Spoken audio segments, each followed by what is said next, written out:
Okay, we're going to use this formula. There are a lot of other formulas you can use, but this one's very common. We're going to find the work done by taking pressure times volume. Oh my goodness. Okay. Pressure times volume. And if the pressure is going to stay constant, and there'll be a change in volume. And I'll show you how that works. But we also have to take into consideration a formula for the ideal gas. And if you're in chemistry, you've looked at this before. And if you're not in chemistry, it's not a huge deal. It's just the pressure times the volume of a gas equals the moles, or amount of gas, times R, a gas constant, times T in Kelvin. The temperature has to be in Kelvin.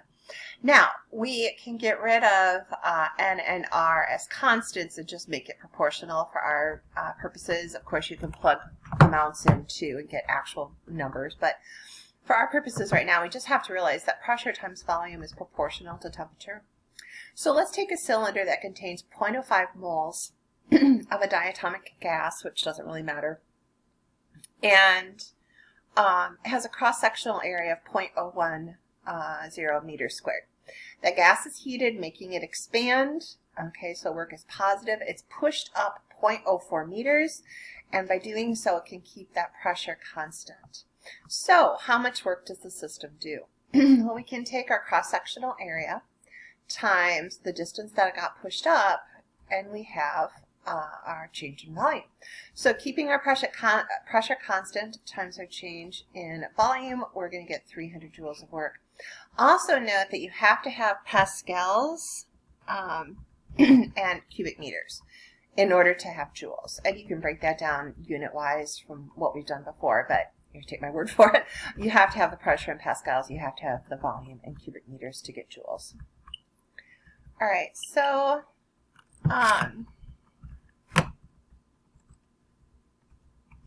let's take a look at a graph, because we can also look at the area under a graph. We don't have to do anything fancy, functions or integration. We are doing integration, but we're doing it pretty simple. We're going to take the area under this. And so let's say that we have 2 cubic meters and 4 cubic meters here. So our volume is increasing by 2 cubic meters. Our pressure, as you see, is staying constant, so let's just say that's a 3,000 Pascal kind of thing. And so to find the work there, I just need the area of that little rectangle. So it'll be 3,000 Pascals times 2 cubic meters, and we're going to get 6,000 joules of work that's done.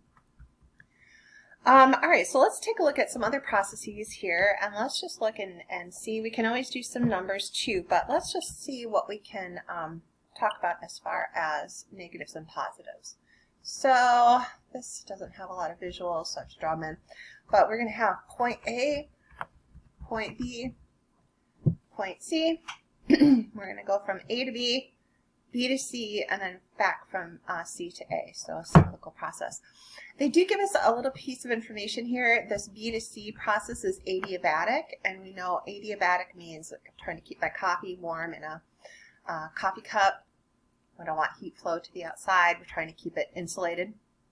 And so we're just going to look at all of these and decide what's happening. So if I look from process A to B, what's happening here is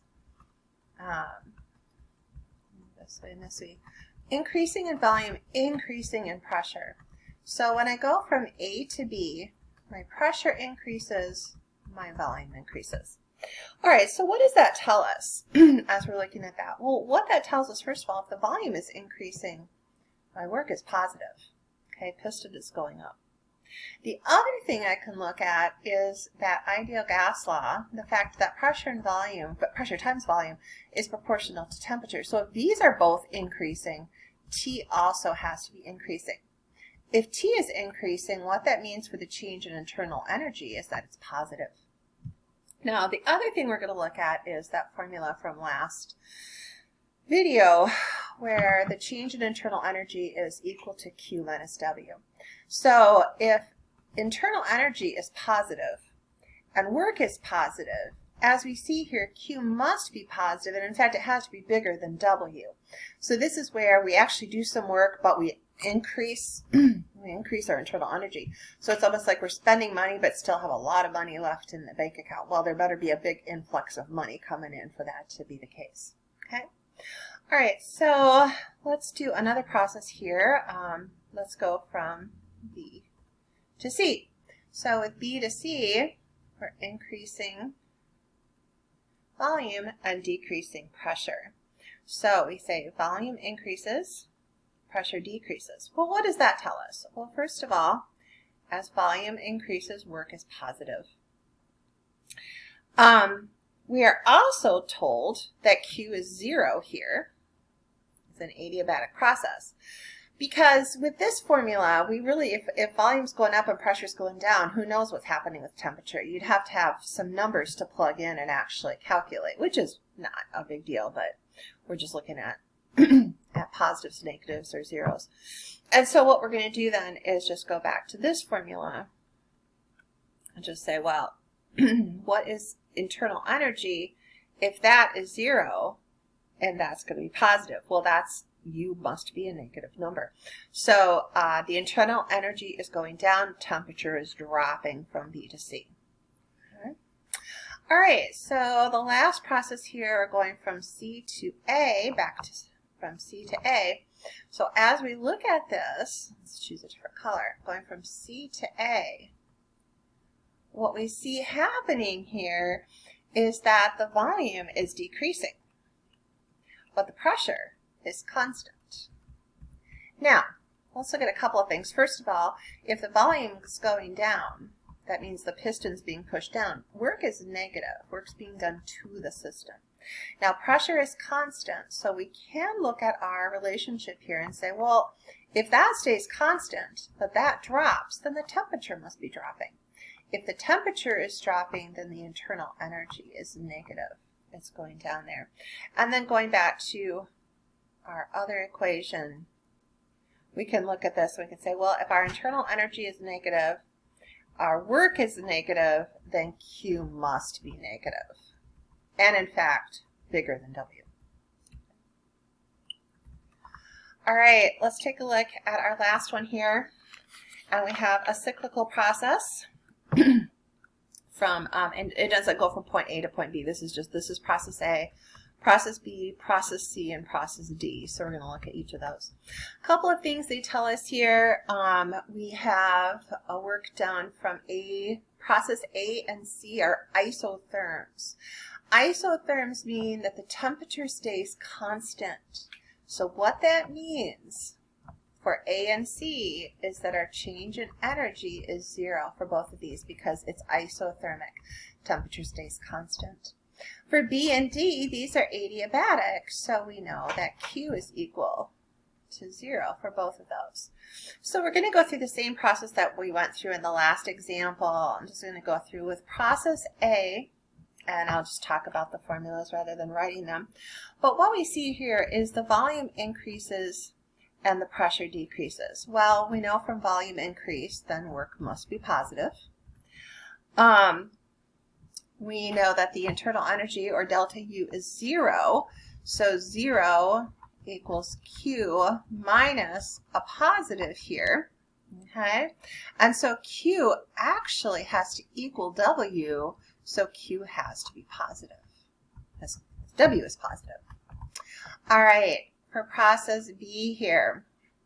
For process B, we have the volume is going up, the pressure is going down, and so we know that work is positive. Right? We also know here that Q is 0, so when we do this, we can say delta U is equal to 0 minus a positive, so U is negative. Temperature drops. All right, for process C here, we have the volume decreasing, the pressure increasing.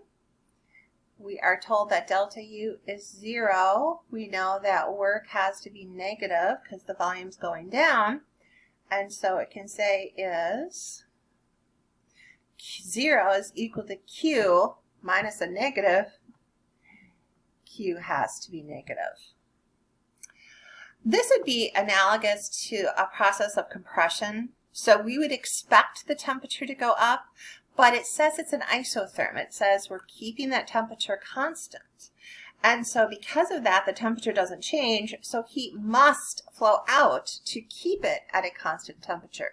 So it makes sense that Q is negative here. If this is going to be an isotherm, and I'm going to compress, this would be like an airplane. When it's compressing that air, it's going to get super hot in there unless there's a way to remove that heat and keep the temperature fairly constant. All right, so last one here for process D, what we see is pressure is increasing, volume is decreasing, our work is negative because of the volume decrease. We are told here that Q is 0. And then we're looking at the internal energy, what's going to happen here, minus a negative.